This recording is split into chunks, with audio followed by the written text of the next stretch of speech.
अस्सलाम वालेकुम, मैं हूं फातिमा वसीम और आप देख रहे हैं 89 न्यूज़। सर आमिर हमारे साथ हमेशा की तरह स्टूडियो में मौजूद हैं। बात करेंगे इलेक्ट्रिक कार पॉलिसी के ऊपर। लेकिन सर कैसे हैं आप? अस्सलाम वालेकुम।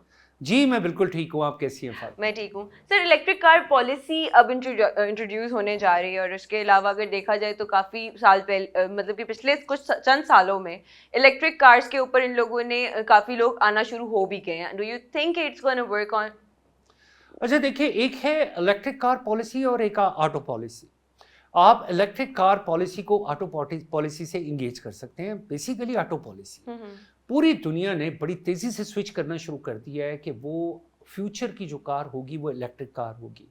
उसमें सबसे बड़ा इनिशिएटिव दुनिया में जो लिया है वो चाइना ने लिया है। China is suppose to launch more than 3 crore electric vehicles, alright. like 300 million electric vehicles they are going to bring on the road in coming 4 to 5 years up to 2030. Similarly, India have also took a very big initiative. Pakistan की भी कोई electric policy है, पाकिस्तान की भी एक motor vehicle policy है। अब motor vehicle policy हमारी इतनी फोकी है, आज तक हम लोग कभी क्लियर ही नहीं कर पाए कि हमने अगले 10 साल के लिए पॉलिसी क्या रखनी है। क्या अगर हम इलेक्ट्रिक कार की तरफ शिफ्ट करना चाह रहे हैं, प्रेसिडेंट ने, प्राइम मिनिस्टर ने एक ऐलान कर दिया कि जी 30% हम अपनी व्हीकल्स को, तो उसके लिए आपने क्या चार्जिंग स्टेशंस को इंगेज किया है? आपने उतने चार्जिंग स्टेशंस बनाए हैं? क्या वो तमाम बड़ी बिल्डिंग्स जो हाई राइज बिल्डिंग्स हैं जिनके अंदर जो है अपने बेसमेंट बनाई है, उसके अंदर आपने फैसिलिटी दी है कि वहां पे चार्जिंग स्टेशंस की लाइन होनी चाहिए और उसके बगैर कोई भी बिल्डिंग नहीं बननी चाहिए? आप ये तो कह रहे हैं कि जी ठीक है जी, हमने इलेक्ट्रिक व्हीकल पॉलिसी दे दी है कि जी 30% जो है हम इसे कन्वर्ट करने जा रहे हैं, but that 30% how it is possible? आप लोग इसे कैसे कर सकते हैं? मुझे ये बात समझ नहीं आती कि एक सिर्फ आपने ये कह देना कि हम 30% कन्वर्ट करेंगे। भाई कैसे करेंगे? और फिर एक बड़ी अहम बात बताता हूं फातिमा, पूरी दुनिया में इलेक्ट्रिक व्हीकल जो होती है उसको सब्सिडाइज प्राइस पे दिया जाता है। Alright. यानी अगर फैक्ट्री प्राइस एक 100,000 रुपीज है तो उसको 90,000 में पब्लिक को दिया जाता है ताकि लोग कन्वर्ट हो from one side to the other side. And one side to the other side क्या है? यानी कि वो पेट्रोल से उस पर कन्वर्ट हो। क्या आपने ये पॉलिसी दी? आपके पास आज तक इलेक्ट्रिक व्हीकल को इंपोर्ट करने की क्लियर पॉलिसी नहीं है। मैं आपको दावे से कह सकता हूं आपने उस पर भी शदीद टैक्स लगाया हुआ है और साथ आप ये कह रहे हैं कि जी हम सेकंड हैंड गाड़ियों की इंपोर्ट की परमिशन दे रहे हैं। अब ये भी एक खबर है फातिमा। बिल्कुल। अगर सेकंड हैंड गाड़ियों की इंपोर्ट की परमिशन दे रहे हैं और उसको with very low rate of duty, definitely Pakistan में गाड़ियों की प्राइसेस सस्ती हो जाएंगी, अफोर्डेबल हो जाएंगी। Everybody can buy a luxury car और at least they can upgrade their cars.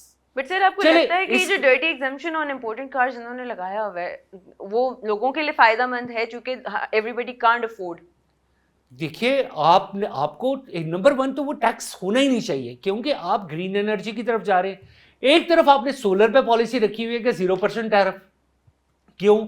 आपको ग्रीन एनर्जी चाहिए। अगर आपको वो ग्रीन एनर्जी चाहिए तो electric car is also a green energy. आपका उस पे इतना अनसर्टेन टैरिफ है, कोई पैरामीटर्स ऐसे नहीं है जिसको आप 100% फॉलो कर रहे हैं। तो वजह इसकी कि आप उसको सब्सिडाइज करें। सब्सिडाइज तो आपने करना नहीं है, वो तो पाकिस्तान गवर्नमेंट की वैसी मजबूरी है IMF की वजह से। एटलीस्ट लोगों को इस तरीके से पनिश ना करें और वो 30% आप गाड़ियां, यानी कि आप 25-30 लाख गाड़ियों को करने जा रहे हैं, कन्वर्ट करने जा रहे हैं इलेक्ट्रिक के ऊपर। चले, वेरी गुड इनिशिएटिव। चले जी 1 मिलियन को करने जा रहे हैं, बिल्कुल ऐसे ही है। लेकिन उस 1 मिलियन के लिए आपके पास कितने चार्जिंग स्टेशन हैं? चार्जिंग स्टेशन की बहुत कम है। आपने यहां से पिंडी जाना है तो सिर्फ भेरा पे एक चार्जिंग स्टेशन है। तमाम पेट्रोल पंप्स को बाउंड किया जाए कि उन्होंने जब घर पेट्रोल पंप लगाना है तो उसके साथ उन्हें एक इलेक्ट्रिक चार्जिंग स्टेशन लगाना पड़ेगा हर सूरत में। बिल्कुल लगाना जब पड़ेगा। तक वो नहीं होगा आप और सिर्फ जुबानी कह देना। अब उसके बाद क्या लोग अपनी किटें जो है वो साथ ले लेके फिरेंगे जहां गाड़ी खत्म हो गई है? जैसा मोबाइल फोन चार्ज कर रही हैं अब आप अपनी गाड़ी चार्ज कर रहे हैं। तो मोबाइल फोन तो फिर भी हो जाएगा, लेकिन मोटरवे के ऊपर कौन सी जगह पे नहीं वो सकता। करेंगे? तो ये जो गवर्नमेंट ने कह तो दिया कि जी 30% हम कर लेंगे, 30% चले जी 1 मिलियन। 1 मिलियन के लिए गवर्नमेंट हमें काइंडली वो पॉलिसी बता दे कि उन्होंने इलेक्ट्रिक चार्जिंग स्टेशंस के लिए क्या फैसिलिटीज प्रोवाइड की हैं और उसको कैसे सब्सिडाइज किया जाएगा, ये भी बड़ा इंपॉर्टेंट है। बट सर अगर इसके अलावा देखा जाए गवर्नमेंट ने इलेक्ट्रिक बाइक्स भी ऑफर की हैं और वो एम्प्लॉयज़ को वो कह रहे हैं कि हम लोग आपको इंस्टॉलमेंट्स पे भी देंगे if you want to shift each and every citizen on electric bikes और कार्स। तो इसके लिए तो आपको एक बहुत बड़ी पॉलिसी बनानी पड़ेगी ना कि सबके लिए अफोर्डेबल प्राइस भी आप दे सकें। बड़ा अच्छा इनिशिएटिव है पंजाब गवर्नमेंट का, लेकिन ये वैसा ही इनिशिएटिव है जो येलो टैक्सी आई थी। मैं कैसे मिला रहा हूं इसको? येलो टैक्सी में आपने हर तरह की टैक्सी, मर्सिडीज भी दे दी, क्राउन भी दे दी, डेवो भी दे दी। दुनिया में जब टैक्सी अनाउंस होती है ना तो वो नॉर्मली उस कंट्री में 1 या 2 मॉडल होते हैं टैक्सी के, इससे ज्यादा होते ही नहीं है। ये नहीं कहते कि जिस मर्जी गाड़ी को पकड़ो पीला रंग कर दो। ओके। वो स्कीम इसलिए फेल हुई कि उसमें यूनिफॉर्मिटी नहीं थी, फिर चेक नहीं था।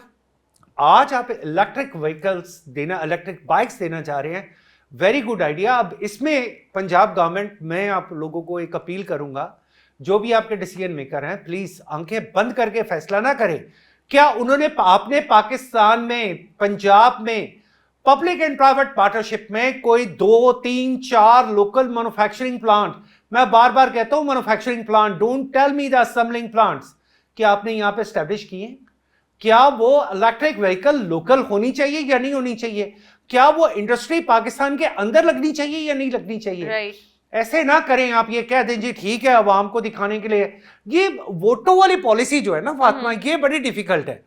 इन्हें वोटों वाली पॉलिसी चाहिए भाई। 2 साल 3 साल का इनिशिएटिव ले। पाकिस्तान में 1 साल में फैक्ट्री बन सकती है। अगर 1 साल में नवाज शरीफ कैंसर हॉस्पिटल बन सकता है तो 1 साल में पाकिस्तान में 4 फैक्ट्रियां लग सकती हैं। हर डिस्ट्रिक्ट में दूर दराज करके 4 फैक्ट्रियां लगाए, उन 4 फैक्ट्रियों को इंगेज करे बैंक्स के साथ, बैंक उनको लीज करे और वो लीज उन एम्प्लॉयज की पेमेंट से, यानी कि उनकी सैलरी से वो पेमेंट जा रही हो। राइट। खुदा के लिए ये डाटा कंपाइल करना ये कोई रॉकेट साइंस नहीं होती।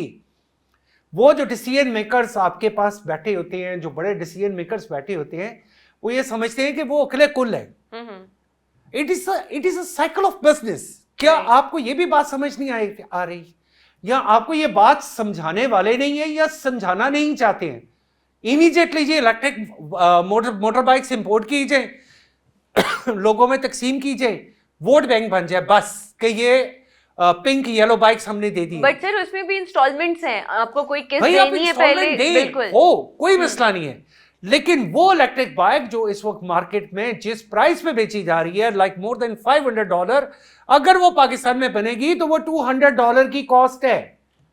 सस्ती होगी यहाँ पे, वो इतनी सस्ती होगी। तो जो ये आप इंस्टॉलमेंट $500 पे उसी इंप्लॉय से पे करवाएंगे, वो बेसिकली आपको $200 पे करवानी चाहिए, ताकि लोगों को ईज करे।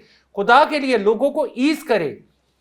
मुझे फातिमा अक्सर कहा जाता है कि जी मैं शायद कोई हुकूमत की कभी तारीफ कर देता हूं, लेकिन मुझे ये याद पड़ता है कि मैंने कोई ऐसी चीज पे कभी तारीफ नहीं की कि जो ठीक ना हो।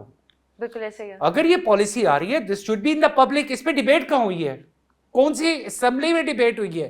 कहाँ ये बताया गया है? राइट।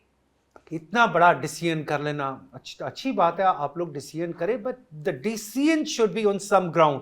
तो मैं इसमें अपनी हुकूमत को यही कहूंगा कि आंखें खोलें। आपके यहाँ पे मिनिस्टर ऑफ इन्वेस्टमेंट है, बोर्ड ऑफ इन्वेस्टमेंट है, आप फौरी तौर पे चाइनीज कंपनीज को इंगेज करके यहाँ ला के फैसिलिटेट करके लोकल असेंबलिंग करें, और वो पैसा फिर क्या होगा पता चलेगा। $1 अरब जो है ना वो स्कूटियों के लिए बाहर चला गया। और भाई $1 अरब वहां बेचने की बजाय $5 करोड़ पाकिस्तान में लगा दो, 4 फैक्ट्रियां लग सकती हैं और पैसे पाकिस्तान के अंदर, एम्प्लॉयमेंट पाकिस्तान के अंदर। सर ये सारी इंपोर्ट बाहर से हो रही है, जैसे इलेक्ट्रिक बसेस आई थी हमारी काफी महीने पहले, और अब दोबारा अगस्त में इस साल सुना है कि दोबारा से इंपोर्ट हो रही है 200 to 300 बसेस की। आपको लगता है कि ठीक है यहाँ के हिसाब से, प्रोजेक्ट के हिसाब से, अगर यू आर गोइंग ग्रीन वो ठीक है, लेकिन इंपोर्ट पे कितना टैक्स ये लोग पे करते होंगे ऊपर? हम जाते हैं इजी सोल्यूशन की तरफ। Where is the easy solution? China is one of our best trade partners. China have a lot of companies who are manufacturing the electric buses. Why don't we give an initiative to 2-3 Chinese companies to come over to Pakistan, provide them a land, provide them a facility, and give them some tax exemption. Inspired that they import the bus, you import the bus from China and then you just use it here. And using your foreign exchange, why don't you, even the B2B, the second phase of CPAC? Exactly. What is that? Hmm. Is that someone need to come over to tell you what is the second phase of CPAC? The government should take the initiative, the private investors should go for that, and then despite that you are still a dependent society, an import-oriented society, why don't you go for the self-sufficiency? Alright sir, thank you so much. और इसी के साथ हमें इजाज़त दीजिए, इंशाल्लाह जल्द हाजिर होंगे एक नए प्रोग्राम के साथ। तब तक के लिए अल्लाह हाफिज़।